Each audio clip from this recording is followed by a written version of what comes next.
Prime minister research fellows है ना, PMRF एक फेलोशिप है। तो ये कैसे अवेल की जा सकती है, क्या क्या चीजें हैं जो इसके बारे में जानने के लिए इसको पूरी चर्चा इसके ऊपर करेंगे। अब बच्चे ध्यान रखना, गेट स्कोर और गेट रैंक अलग अलग चीजें हैं। जो PMRF ग्रांटिंग इंस्टीट्यूट दिखाए गए हैं यानी कि वहां पर ही PhD होगी, तब जाकर आपको ये स्टाइपेंड मिल रहा होगा। ऑब्वियसली आप एक PMRF फेलोज माने जाओगे कि भाई आपको PMRF मिल रहा है, तो आपको पोस्ट डॉक में भी हेल्प मिलेगी, IITs, आइसर और इनमें हो। सो हाय एवरीवन, स्वागत है आप सभी लोगों का एक बार फिर से PWIT जैम सेशनेट यूट्यूब चैनल पर। क्या हाल चाल जी सभी लोगों का? सभी लोगों को बहुत सारा नमस्कार भाई, कैसे हो सब लोग?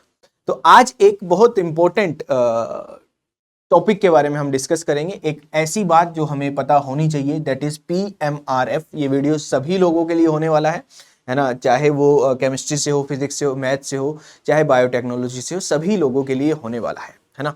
जैसे हम जानते हैं कि PhD करने के लिए जब हम जाते हैं, है ना, तो PhD करने के लिए जो जर्नल स्टाइपेंड है, जो जर्नली जो मिलता है स्टाइपेंड, वो 31,000 32,000 इतने के आसपास मिलता है, जूनियर रिसर्च फेलो JRF जो हम कहते हैं, है ना। जिसके कारण ये भी होता है कि बहुत सारे जो लोग हैं कि बाहर से PhD करने का सोच रहे हैं ना, अब्रोड से PhD करने का एक रीज़न यही है कि रिसोर्सेज ज़्यादा है, दूसरा स्टाइपेंड वहाँ पर ज़्यादा मिलता है। और जब हम PhD कर रहे होते हैं उस एज में हमें खुद को भी देखना होता है और फैमिली को भी देखना होता है, थोड़ी सी फाइनेंशियल स्टेबिलिटी चाहिए होती है, ठीक है, ताकि एक पूरा हमारा जो ध्यान है रिसर्च में अच्छे से लग पाए, थोड़ा सा फाइनेंशियल स्टेबिलिटी चाहिए होती है। इसी के लिए एक इनिशिएटिव लिया हुआ है government of India, ministry of education से, that is prime minister research fellows है ना, PMRF एक फेलोशिप है जो लगभग एक ऐसी अमाउंट है कि जो आप जॉब करते हो उतनी अमाउंट आपको मिलती है ना।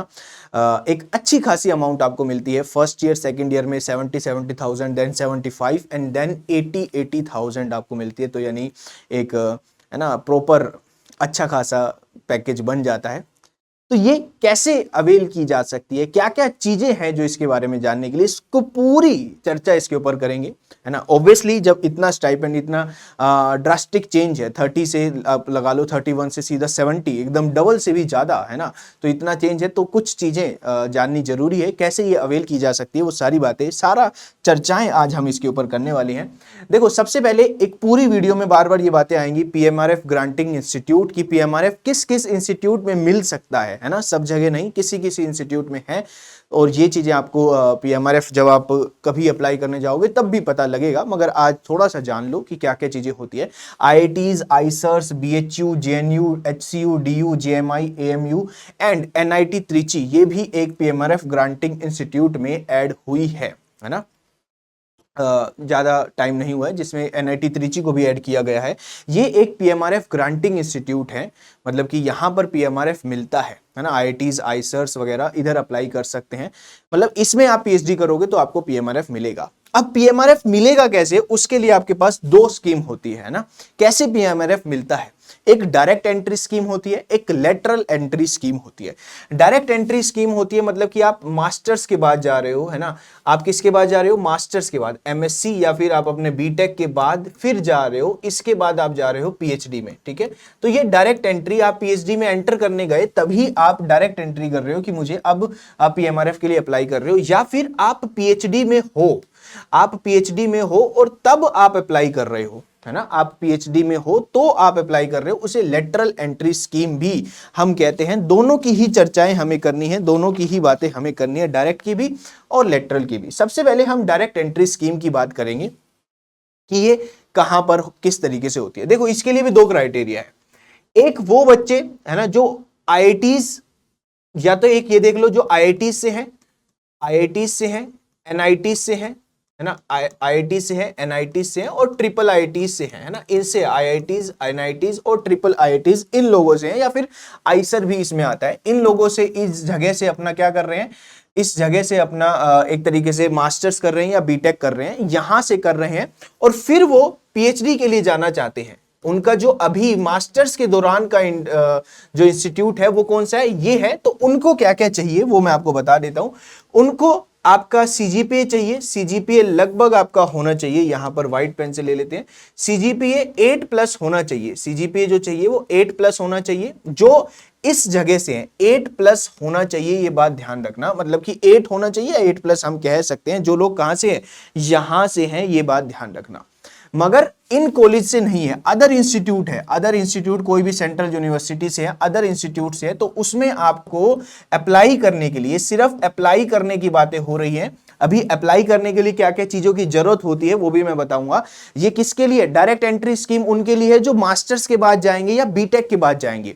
लेटरल एंट्री स्कीम उनके लिए है जो पीएचडी में है, 8% पीएचडी में है, उन्हें 1 साल हो गया है, 2 साल हो गए हैं, अब वो अपने पीएमआरएफ के लिए अप्लाई कर रहे हैं, वो भी बातें करेंगे। अभी हम हैं डायरेक्ट एंट्री स्कीम, यानी कि जो मास्टर्स कर रहा है वो पीएचडी के लिए जाएगा, तो वो पीएमआरएफ की डिमांड कर रहा है, वो कैसे अप्लाई करेगा। तो उसके लिए 2 तरह के लोग होंगे, एक वो लोग होंगे जो इन इंस्टीट्यूट से मास्टर्स कर रहे होंगे, आईआईटीज, एनआईटीज, ट्रिपल आईटीज, आईसर्स, यहां से मास्टर्स कर रहे होंगे, फिर वो पीएचडी में जाएंगे, तो उनको ये चाहिए सीजीपीए 8+, और इधर अदर इंस्टीट्यूट में उन्हें सीजीपीए तो चाहिए ही चाहिए 8+, मगर उनका गेट स्कोर भी होना चाहिए। गेट स्कोर कितना होना चाहिए, 650 होना चाहिए, ये ध्यान रखना। 8 भी चल जाती है, ये ध्यान रखना, 8 और अबोव यहां पर बोला जाता है। सीजीपीए 650 या फिर जो गेट स्कोर है वो 650 या 650+ आप मानोगे। अब बच्चे ध्यान रखना, गेट स्कोर और गेट रैंक अलग अलग चीजें है ना। आप जब भी गेट का एग्जाम दोगे तो वहां पर गेट स्कोर आएगा, तो ये जो भी लोग इन इंस्टीट्यूट से नहीं है, इतना तो समझो कि इतना स्कोर तो आपको गेट में लेकर आना पड़ेगा, तब आप एलिजिबल होगे। या तो आप इन इंस्टीट्यूट से मास्टर्स कर रहे हो तो चल जाएगा, अगर आप इन इंस्टीट्यूट से मास्टर्स नहीं कर रहे हैं तो आपका गेट स्कोर इतना होना चाहिए, या फिर आपकी जेआरएफ में रैंक कितनी होनी चाहिए, जेआरएफ में रैंक आपकी टॉप 100 में होनी चाहिए, तब आप एलिजिबल हो, और ऑब्वियसली आप तब स्ट्रॉन्ग कैंडिडेट भी हो इसे अप्लाई करने के लिए, ये बात ध्यान रखना, ठीक है। और ये ध्यान रखना, ये उन लोगों के लिए जो सीधा मास्टर्स के बाद जा रहे हैं, जो किसके बाद जा रहे हैं, एमएससी के बाद या बीटेक के बाद भी जाते हैं ना, बीटेक के बाद भी जाते हैं, मगर हमारे चैनल पे जनरली एमएससी वाले लोग हैं तो हम उनकी ही बात कर रहे हैं। ये वो लोग हैं डायरेक्ट एंट्री स्कीम में, मगर या तो वो फाइनल ईयर में हो, ध्यान रखना, या तो वो फाइनल ईयर में हो तब चल जाएगा अप्लाई। आप कब कब कर सकते हो, फाइनल ईयर में हो और आपका 3 साल हुए हो एमएससी किए या फिर 3 बीटेक किए हुए, 3 साल ही हुए हो। ऐसे नहीं है कि आपकी मास्टर्स किए हुए 5 साल हो गए हैं और अब आपको एकदम जागा है कि मैं पीएचडी करूं, तो आप पीएमआरएफ के लिए एलिजिबल नहीं हो। या तो आपका फाइनल ईयर में आप हो, या फिर विद इन 3 इयर्स में ही आपकी एमएससी कंप्लीट हुई हो। आई नो कि यहां पर बहुत सारे लोग बीएससी के हैं, तो उन लोगों को तो कोई दिक्कत ही नहीं है भाई, है ना। उन लोगों को तो ये चीजें बनानी है कि कहाँ मास्टर्स करने जा रहे हैं, वो भी ध्यान रखना है। मास्टर्स अगर इनमें कर रहे हो तो आपको सीजीपीए इतनी मेंटेन करके चलनी है, 8 मेंटेन करके चल लो, 8+ मेंटेन करके चल लो तो भी चल जाएगा। और अगर इस इंस्टीट्यूट से मास्टर्स नहीं कर रहे हो, बीटेक नहीं कर रहे हो, अदर इंस्टीट्यूट से कर रहे हो, तो गेट स्कोर भी चाहिए होता है। This is direct entry scheme. ये क्या है, डायरेक्ट एंट्री, मतलब कि सीधा पीएचडी में मैं एंट्री कर रहा हूं तभी मुझे पीएमआरएफ के लिए मैं अप्लाई कर रहा हूं। एक होता है जी लेटरल एंट्री स्कीम। क्या होता है भाई, लेटरल एंट्री स्कीम। ये कौन करता है, जो पीएचडी कर रहा है, जो पीएचडी कर रहा है, ऑलरेडी पीएचडी कर रहा है, वो लोग अप्लाई करते हैं। अब इसमें भी आपको ध्यान रखना है क्या, देखो जो बीटेक से पीएचडी करने आया है ना, जो बीटेक से पीएचडी करने आया है, ये पेन आई होप आपको दिख रहा होगा, नहीं दिख रहा हो तो मेरी आवाज आपको सुन रही होगी। जो बीटेक से पीएचडी करने आया है उसे विद इन 24 मंथ्स में अप्लाई करना होता है।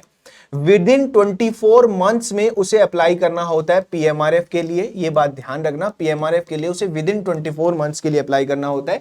या फिर कोई पीएचडी करने आया है मास्टर्स के बाद, है ना, मतलब मास्टर्स कर ली है उसने और फिर वो पीएचडी कर रहा है, अब वो पीएचडी में है, समझ रहे हो। लेटरल एंट्री स्कीम क्या है, वो पीएचडी कर रहा है, 8% वो पीएचडी, 8% वो यहां पर है, पीएचडी वो कर रहा है, मगर वो बीटेक के थ्रू आया था या फिर मास्टर्स करके आया था, मगर अभी वो पीएचडी कर रहा है, तो उसे विद इन 12 मंथ्स में अप्लाई करना होता है। और ये ऑब्वियसली बात है, जब आप वहां पर पहुंचोगे ना, कि जब आप पीएचडी कर रहे होगे तो ये बातें आपको पता लगती हुई चली जाएंगी कि भाई 12 मंथ में आपको करना है। और हमारे यही होंगे लोग जो मास्टर्स 12 to 18 मंथ का रहता है। ये आपके अभी और भी बातें होंगी, ये चीज़ें डिपेंड किसके ऊपर करती है, आपके ऊपर और आपके रिसर्च जो प्रपोजल है उसके ऊपर, और साथ ही में सबसे ज़्यादा जो डिपेंड करती है ये चीज़ें, वो आपके सुपरवाइजर के ऊपर भी डिपेंड करती है कि आपका रिकमेंडेशन कितना स्ट्रोंग है ना। बहुत इंपॉर्टेंट चीजें हैं जो अभी हम बात करेंगे।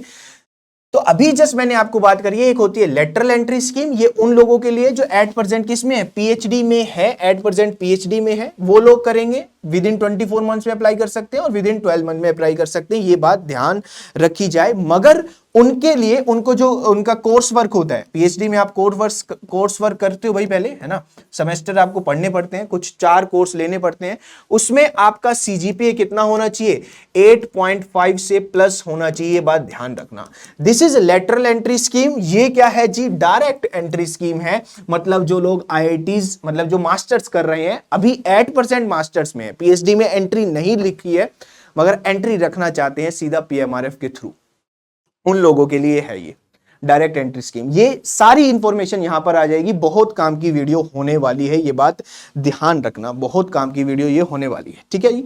स्टाइपन लगभग मैं आपको बता देता हूं, स्टाइपन इस तरीके से चलता है ना। एडवांटेजेस, सबसे जो फायदेमंद वाली जो चीज होती है वो ये होती है कि एक तो पैसा भाई, है ना, ऑब्वियसली मनी, है ना, स्टेबिलिटी, फाइनेंशियल, देखो फाइनेंशियल स्टेबिलिटी आएगी, अपने घर पे स्टेबिलिटी पहुंचाओगे थोड़ा सा फाइनेंशियल रूप में, तो काम करने में और भी थोड़ा सा मन भी लगेगा। यही सच्चाई है, ये आप एक्सपीरियंस कर रहे हो और सब लोग इसको एग्री भी करते होंगे, ठीक है। इसीलिए सबसे जो फाइनेंशियल स्टेबिलिटी यहां पर हम कहते हैं, है ना, थोड़ी सी स्टेबिलिटी यहां पर हम कहेंगे, फाइनेंशियल स्टेबिलिटी हम लिख देते हैं। वैसे तो काफी मेहनत करनी होगी आपको, फाइनेंशियल स्टेबिलिटी हम यहां पर कहते हैं कि यहां पर मिलती है। कैसे भाई, किस तरीके से यहां पर चीजें चलती हैं, क्योंकि यहां पर आपको पहले साल 70,000 मिलता है, देन दूसरे साल भी 70,000 मिलता है, ये बात ध्यान रखना, 70,000 मिलता है, देन 75,000 मिलता है, देन आपके 80,000 और 80,000 होने लगते हैं। पीएमआरएफ ग्रांटिंग इंस्टीट्यूट्स में ही जाना पड़ेगा, ये भी ध्यान रखना। जो पीएमआरएफ ग्रांटिंग इंस्टीट्यूट दिखाए गए हैं, यानी कि वहां पर ही पीएचडी होगी, तब जाकर आपको ये स्टाइपेंड मिल रहा होगा। फर्स्ट ईयर सेकंड ईयर में आपको ये चीजें मिलती हैं। साथ ही आपकी जो कंटीजेंसी ग्रांट होता है, या फिर जो आपको रिसर्च ग्रांट मिलता है, मतलब कि जिसे कंटीजेंसी ग्रांट भी हम कहते हैं, ये आपको पर ईयर पता है कितना मिलता है, पर ईयर आपको 2 lakhs मिलता है, 2 lakhs। अब ये क्यों इतना ज्यादा है भाई, क्योंकि आप यूजीसी का कंपेयर करो, सीएसआईआर का कंपेयर करो, 12,000, 13,000, 25, 20-25,000 इतना है ना, सीएसआर 25 तक होता है, एंड देन 12-13,000 यूजीसी इस तरीके से होता है। मगर अगर आप इसका पर ईयर की बात कर रहा हूं, ये 2 lakhs, और वो भी पर ईयर ही था, 12-25 जो बताया वो भी पर ईयर ही मिलता है, ये आपको पर ईयर इतना मिलता है। ये कैसे हेल्प करता है, जैसे कि शुरुआत में जब आप अपना काम शुरू करने लगोगे, थोड़ा सा लैब सेटअप के लिए आपको चीजों की रिक्वायरमेंट होगी, ऑब्वियसली गाइड से आपको मदद मिलती है, इंस्टीट्यूट से आपको मदद मिलती है, मगर कुछ चीजों में आपको भी जरूरत होती है, तो वहां पर उस सेटअप को मजबूत करने के लिए ये चीजें बहुत इंपॉर्टेंट होती है ना। पहले तो आपको खुद का करना पड़ता है, बाद में आप इसको रिम्बर्स करवा सकते हो, ले सकते हो, है ना, पैसा वापस ले सकते हो। दूसरा, सेमिनार्स के लिए जब आप जाओगे, है ना, इधर से उधर ट्रैवल करोगे, वो ट्रैवल अलाउंस भी इसमें कवर होता है। तो एक प्लस ये भी होता है कि पर ईयर 2 lakhs का रिसर्च ग्रांट यहां पर मिलता है, ये चीजें ध्यान रखना।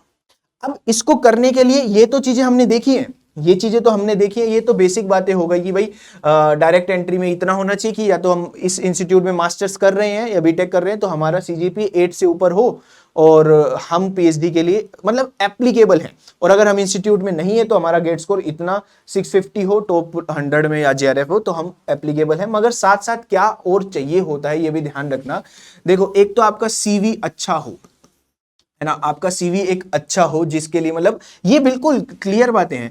दूसरा, आपका एसओपी, स्टेटमेंट ऑफ पर्पस, है ना, जो आपका रिसर्च प्रपोजल है कि भाई मैं क्या काम करने जा रहा हूं। जैसे कि अगर जब इसकी साइट पे जाओगे तो क्लियर भी लिखा होता है कि थोड़ा सा नेशनल जो चीजें हैं उसमें हेल्पफुल हो आपका रिसर्च प्रपोजल। तो इस तरीके से आपका रिसर्च प्रपोजल भी हेल्प करता है कि आप किस पे रिसर्च कर रहे हो, तो ये चीजें भी आपको थोड़ी सी गाइड के थ्रू बहुत हेल्प मिलती है। दूसरी बात, आपका रेकमेंडेशन, स्ट्रॉन्ग रेकमेंडेशन, है ना, स्ट्रॉन्ग रेकमेंडेशन बाय गाइड, ये बात ध्यान रखना। स्ट्रॉन्ग रेकमेंडेशन आपके गाइड के थ्रू, क्या आपका रेकमेंडेशन है, ये बात ध्यान रखना, बाय सुपरवाइजर, ये सबसे ज्यादा इंपॉर्टेंट हो जाता है। अप्लाई कैसे होता है मैं आपको बता देता हूं, है ना। जैसे कि अब जो लोग मास्टर्स के थ्रू जा रहे हैं वो तो कैसे करेंगे भाई, उन्होंने कितना काम किया हुआ है, थोड़े से मास्टर्स में भी कोशिश करो, इंटर्नशिप हो, प्रोजेक्ट हो, अगर इसको चाहिए तो ऑब्वियसली हेल्प करेगा। एक सीवी में ऐड यही चीज होंगी ना। आपके सीवी को स्ट्रॉन्ग करने के लिए थोड़ा सा इंटर्नशिप का होना जरूरी, या फिर मास्टर्स में आपकी जिसके अंडर आपने प्रोजेक्ट किया है, क्योंकि मास्टर्स में भी प्रोजेक्ट होते हैं, वहां से रिकमेंडेशन थोड़ी सी अच्छी जरूरी है। और जो लेटरल में है, जो लेटरल के थ्रू अप्लाई करेंगे, मतलब कि पीएचडी में है और उसी को ही अपने जो रिसर्च जो आपको स्टाइपेंड मिल रहा है उसे पीएमआरएफ में कन्वर्ट करवा रहे हैं, उसे तो बहुत ज्यादा स्ट्रॉन्ग रिकमेंडेशन अपने गाइड से चाहिए ही चाहिए। ठीक है, इसीलिए प्लीज मेक श्योर जब भी आप ये करने जाओ तो अपने गाइड्स के साथ थोड़े से रिलेशन अच्छे हो। अब क्योंकि इतनी अच्छी अमाउंट यहां पर मिल रही है ना, इतनी अच्छी अमाउंट यहां पर मिल रही है, तो एक चीज जरूर ध्यान रखना, जैसे कि आफ्टर पीएमआरएफ ऑब्वियसली आप एक पीएमआरएफ फेलोज माने जाओगे कि भाई आपको पीएमआरएफ मिल रहा है, तो आपको पोस्ट डॉक में भी हेल्प मिलेगी, आपके रेज्यूमे अपने आप ही स्ट्रॉन्ग क्रिएट होते जाएंगे। ऐसा क्यों है ना, ऐसा क्यों कि पीएमआरएफ मिलने से आपकी इतनी एक कहते हैं ना कि थोड़ा सा ओधा भी बड़ा हो जाएगा कि हाँ भाई ये पीएमआरएफ पा रहा है।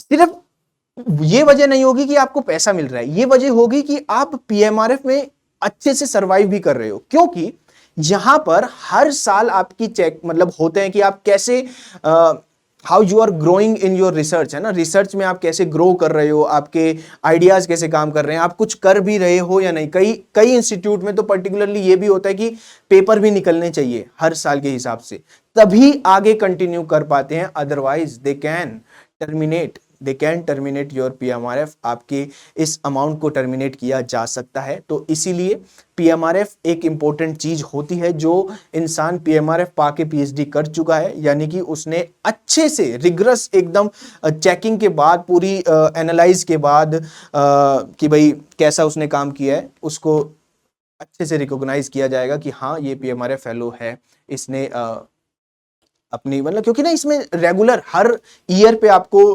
अपना डिफेंड करना होगा कि भाई ये काम चल रहा है इस तरीके से, अच्छा अच्छा हो रहा है। तो ये ध्यान रखना, पीएमआरएफ पाने के बाद भी अगर काम अच्छा नहीं हुआ तो दे कैन टर्मिनेट, ये चीज ध्यान रखना। ठीक है, तो एक ये जस्ट आपको वीडियो मैंने आपको बताई है कि इस तरीके से, ताकि आपको हेल्प मिले, है ना। जो लोग अभी यंग है, सोच रहे हैं, ऑब्वियसली सभी लोग यंग है भाई, है ना, ऐसे दिल पे मत लेना भाई, सब लोग यंग है।